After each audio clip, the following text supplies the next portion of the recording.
संजीव, ये तो बात आपने सही कही कि अगर आप एनालाइज करिए कि ग्लोबल फियर के सामने डोमेस्टिक कॉन्फिडेंस इन्वेस्टर का भी काफी हाई है। एसआईपी फ्लोज तो रुके नहीं, बढ़ते ही जा रहे हैं, हर every consecutive month all time high पे आ रहे हैं। तो चांसेस ये हैं कि ये डिप भी बॉट होगी।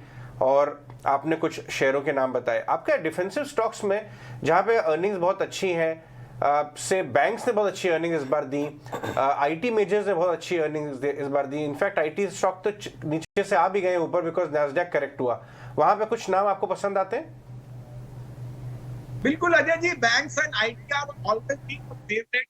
Axis Bank, I think Bank of Baroda, my dark horse is Union Bank over there, State Bank, and in IT, I think HCL Tech and Tech Mahindra. These are two of our SIP stocks which we have recommended for the last 8 weeks, and we'll do it for the next 8 weeks.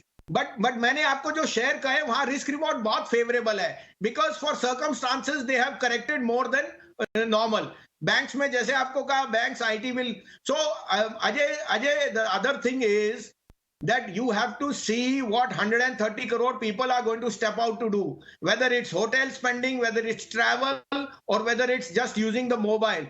इस कारण से मुकेश अंबानी सबसे अमीर आदमी है, क्योंकि वो 130 करोड़ आदमी की सोचते हैं. जब वो बिजनेस प्लान बजाते हैं, गुजराती हैं, वो इतना लंबा सोचते हैं, तभी वो राजा हैं. तो आप अगर छोटी मोटी यूक्रेन की पूरी जीडीपी यूपी या बिहार के जितनी है, मैं फियर के सामने बात नहीं कर रहा, मगर मैं कह रहा हूं फिर आप कमाओगे कैसे अगर आप इस भाव में नहीं लोगे और इंडिया पे बुलिश नहीं होगे. तो अजय जी फिर मिक्स्ड अपॉर्चुनिटी है. We know we run a long way, we come, but the stocks are again giving you a very good entry point. Then index is also been more range bound, और वो natural है at a time when there is such a big event, or globally markets are correcting. India will be part and parcel of any correction, but not as much as what the market is making out to be.